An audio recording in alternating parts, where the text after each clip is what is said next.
May taning na po ang buhay ni Bongbong Marcos. Wala na siyang ligtas. At sa sobrang laki nito, ibig sabihin dito ni Chavit, nabaon na, hinukay na ni Bongbong Marcos yung sarili niyang hukay. Kahit subukin niya pang makipag-areglo sa mga Duterte, makipag-areglo sa taong bayan, hindi na. Ang kakahantungan lang ni Bongbong Marcos ay pag-aaresto sa kanya ng pulis. Malaking balita rin itong press con ni Chavit. Tatandaan natin na may history to si Chavit. Pag ito'y nagsalita, bumabagsak ang gobyerno. Titingnan natin. Wala tayo hindi natin sinasabing pabagsakin ng gobyerno. Pero meron siyang binanggit dito. Oo. Tingnan nyo pong mabuti. Ni former Ilocos Sur Governor Chavit Singson si Pangulong Bongbong Marcos sa isang debate. Mastermind daw kasi ang Pangulo pagdating sa korupsyon ayon kay Singson. Ayan, maniwanag si Singson may sabi. At ako'y sumasang-ayon kay Singson. Ako'y naniniwala. Si Bongbong Marcos mastermind. Mangyayari ba tong mga to? Nang hindi alam ni Bongbong Marcos, yung iba sinasabi, to the very least, may alam si Bongbong Marcos. Ako'y masang-ayon ako kay Chavit. Hindi lang sa may alam. Kasabwat po dito si Bongbong Marcos. Bakit? Ito ipapatunayan natin. At anytime soon, posible raw ang pagpapatalsik sa kanya. Ang advice ko sa my former friend, dapat sumuko na siya.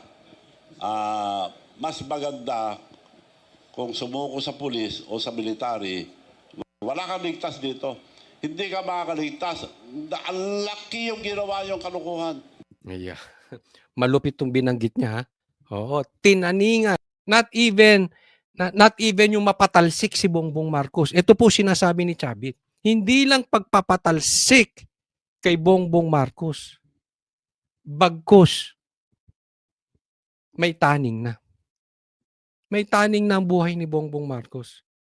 Alam niyo kung bakit? Napakalaki nitong ginawa ni Bongbong. Magkakasakit siyang talaga rito. Pagsamahin mo pa, adik ka. Adik ka na. Tapos aarestuhin ka pa. Hindi lang pagbaba Ang ibig sabihin dito ni Chavit, aarestuhin. Baka masaktan ka pa, sumuko ka na sa pulis at sa sundalo. Wala na tong dulo. Iyan na po ang fate ni Bongbong Marcos. So isipin mo, adik ka na, madidepress ka pa, maaaresto ka pa. Susunod to sa yapak ng tatay niya. Nung binitbit sila sa Hawaii, namatay na yung tatay niya. 'Di ba? Ganito rin ang kalalabasan. Kaya sinasabi dito, ako'y naniniwala. Ay hindi na magtatagal to si Bongbong Marcos. Hindi ko po sinasabi na gusto ko siyang mamatay. Inuulit ko. Pero with his situation, depression and drugs, nako, deadly po yan. Inilatag niya ang mga akusasyong orchestrated ang mga ginawa ni PBBM nitong nakaraang taon para manatiling malinis ang kanyang pangalan. Halimbawa raw ang nooy pagpirma ni PBBM sa 2025 budget o General Appropriations Act. Sa kabila ng irregularities umano nito, kabilang ang di umano'y invalid at blank line items. Ayan, di ba? Diyan pumutok yung blank items. Kasabwat yan. At dahil bumagsak daw ang public rating ng Pangulo, sinundan daw ito ng deliberate image building niya para magmukha raw itong mabait, kabilang ang ilang serye umano ng scripted interviews ni PBBM. Yan, napansin nyo yan? Di ba si Bongbong Marcos laging wala? Puro si Claire lang. Di ba pansin-pansin?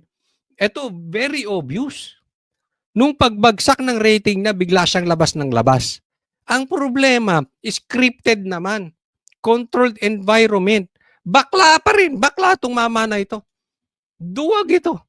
Duwag humarap sa media. Anong sinabi ni Claire noon? Haharap siya sa media. Hindi humaharap.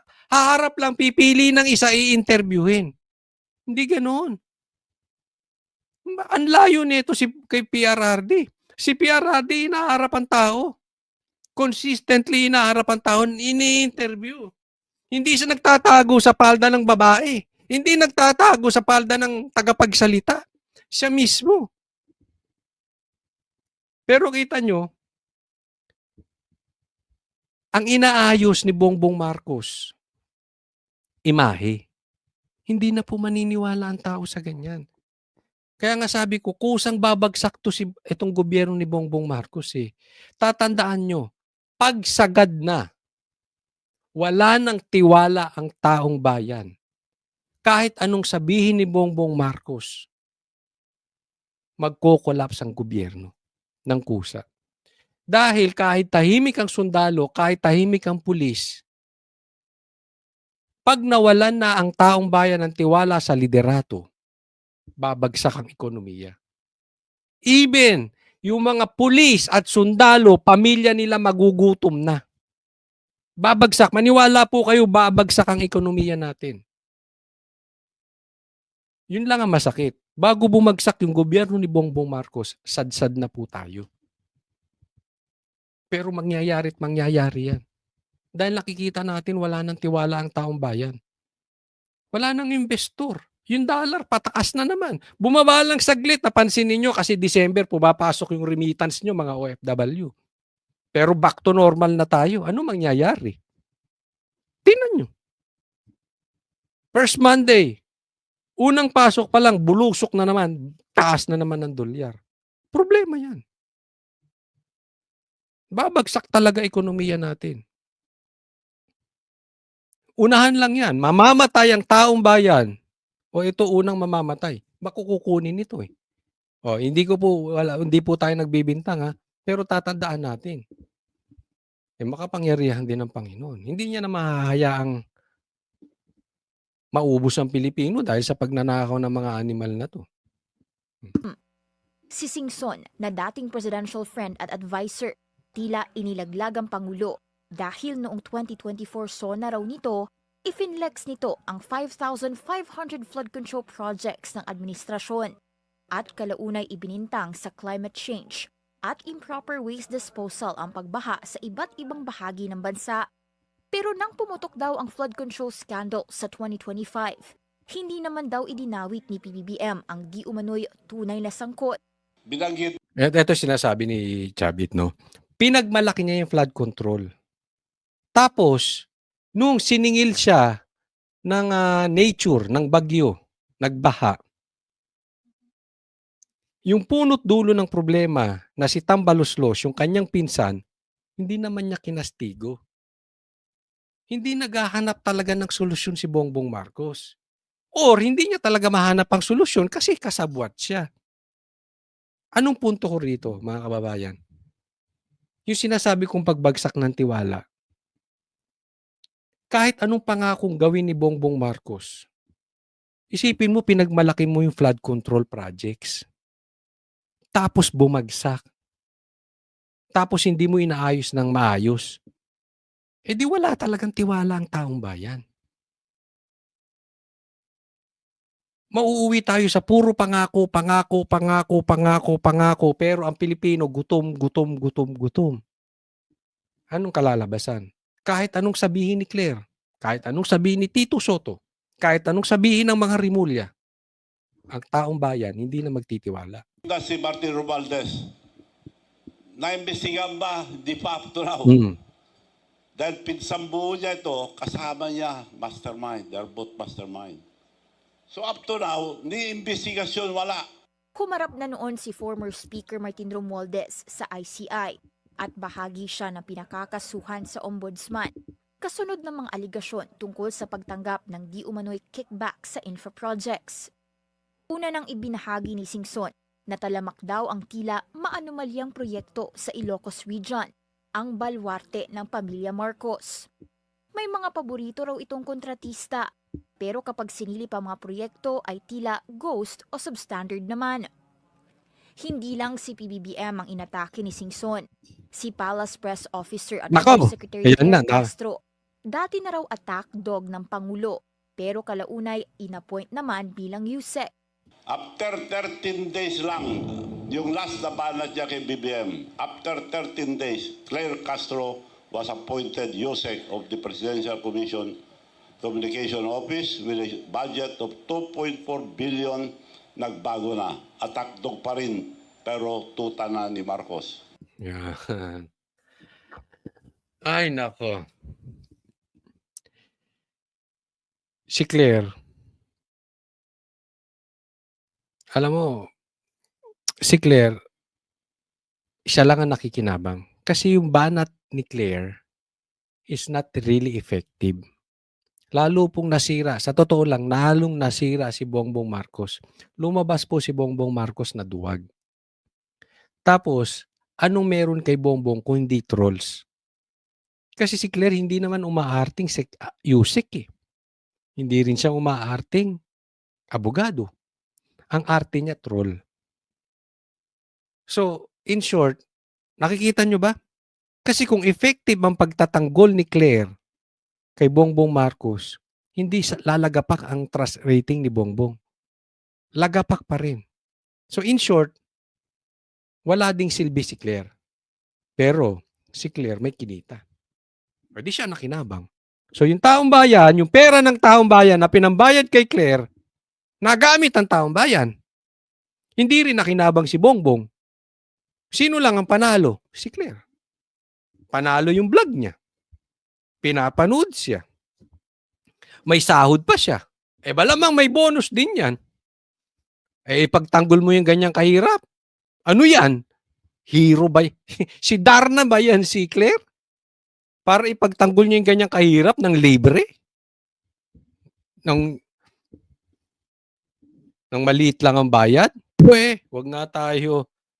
Sinong na? Yumaman. Siya lang. Agarang sagot ng Malacanang.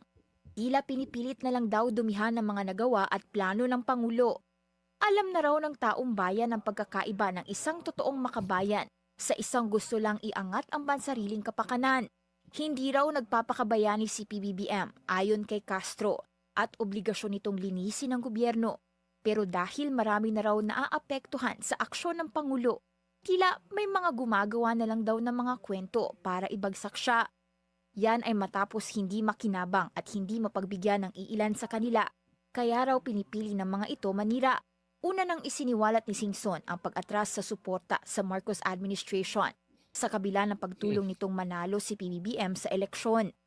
Tila kinalimutan na raw kasi siya ng Pangulo at hindi nabigyan ng director-level position ayon sa kanyang mga pahayag noong 2025. Tiniming ng dating gobernador ang kanyang mga paratang sa 2026 sa pagpatak ng 40 years matapos ang ouster ng ama ni PBBM na si Marcos Sr. noong 1986. Hihintayin daw ni Singson ang pag-aproba. Ewan natin. Yung sinabi ni Singson, mamaya papaliwanag natin yung 40 years. Yung huling pagkakatanggal ng kanyang tatay ay may ibig sabihin, 40 years. Explain natin mamaya. Ha? Noong 1986. Hihintayin daw ni Singson ang pag-aproba ng palasyo tungkol sa hamon niya sa debate. Kasabay nito, balak din ng dating presidential friend ang pagkasa ng one-time big-time rally para ipanawagang labanan ng korupsyon at anyayahan ng ilang mga grupong dumalo. Para sa agenda. Yan, hinamon Hinamon ni... Kasi dito pa ata yan. Ito. Sa debate challenge ni Manong Chavit. Yan lang, yan din ang banat ng Malacanang. Hannah T. Saglit. Puro pa-media lang, yan din ang banat ng Malacanang sa debate challenge ni Manong Chavit. Dagdag ni USEC Claire Castro, ang paglaban sa korupsyon ay hindi dinadaan sa debate, kundi sa pag-aksyon para mapanagot ang dapat managot. At yan daw ang ginagawa ng Pangulo ngayon. Sana rin daw noon sila naghamon ng debate nang aminin ni dating Pangulong Rodrigo Duterte na talamak ang ghost projects noong panahon niya, pero hindi naman naimbestigahan. Anak ng teteng talaga si Claire. Hinamon ni Chavit, eto si Bongbong Marcos ng debate. Anong sagot? Kasalanan na naman ni Duterte. Eto si Claire,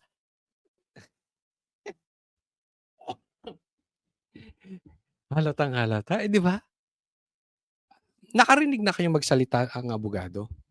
They make sense, di ba? Hindi parang troll. Nakikita nyo, minsan kahit yung ibang abogado, even yung mga hindi ako sang-ayon na abogado, pag nagsalita sila, may matututunan ka. They make sense. Abogado, yung abogado, pag nagsalita, tunog abogado. Ito tunog troll talaga. Parang nasa GC nila, ay, lahat ng balita, balik sa Duterte. Okay? Kahit si Mr. Tubig, ituro nyo si Duterte. Ano ba yung tubig na yan? Yung tubig, yung water. Diba ganyan ang kinalalabasan nitong animal na ito. Puro na lang Duterte, Duterte, Duterte. Diba? Ako yung magdududa ha. Kung siguro sila ay teenager. Kaya ako sa tingin ko, baka type nito si Claire kung pareha silang teenager ha. Baka kinakalantari na nito si Claire si PRRD. Di ba? Isipin nyo debate. Pero ito yan. Si Bongbong Marcos, guaranteed. Duwag yan. Duwag sa debate yan. Bobo Hindi po tayo naninirang tao. Totoo to sinasabi ko. Bobo si Bongbong Marcos. Bakit? Sunog ang utak. Dahil sa droga Okay? Hindi natin iniinsulto yung mahihina ang utak. Pero si Bongbong kasi kasalanan niya. Durog ang utak Sunog ang utak niyan si Bongbong Marcos. Kaya nga hindi nga makapag-create ng sentence yan ng binabasa Hindi makapag-create yan ng sentence na may sense na hindi binabasa. Uutal-utal. Sunog ang utak Kaya nga nabalita itong Venezuelan president si Maduro. Oo. Maraming nagsasabi bakit naman ginawa ng US yun. Pero sa katunayan, ako hindi ko man alam itong totoong nangyari. Hindi naman tayo aral dito. Pero marami akong napapanood na talagang mas gusto ng Venezuela yung nangyari. At kinuha yung kanilang presidente. Bakit konektado sa drugs? Trump, Amerika, kailan mo kami tutulungan sa mga adik na opisyal ng gobyernong ito? Diba? Sabi nila marami bakit daw inano yung soberanya ng Valenzuela. Ikinabuti ng taong bayan Isipin mo, dinaya. Nangyayari ba sa Pilipinas yan? Dinaya ang eleksyon. Yung presidente connected sa droga. Total, may EDCA rito, Trump. Ba't hindi ka naman gumalaw-galaw? Kuhanin mo na. Bago pa kuhanin ni Lord. Etong mga adik na opisyal. Kasi bakit ka naman kasi mag-uupi opisyal na mahilig ka sa droga? Hindi ko rin naman maintindihan itong mga animal na to. Diba? Pero debate, malabo yan. Kasalanan to. Alam nyo kung sino may kasalanan? Kaya ayaw lumaban ng debate. Kasalanan ni Cayetano yan Pinahiya. Nilaspag. Niyurakan sa debate. Tinapak-tapakan si Bongbong Marcos. Last niyang debate yun, ayaw na. Hindi na siya pinayagang magdebate. Siguro, pag pumayag ng debate ito si Bongbong Marcos, magsisuicide si Lisa at si Boying. Hindi na nila malalaman kung paano ipagtatanggol si Bongbong Marcos. Kaya over there, dead body, hindi matutuloy ang debate na yan. Malabo yan. Kaya anong style? Sisi sa Duterte. Ni Mrs. Tubig. ni Mrs. Si Claire Castro.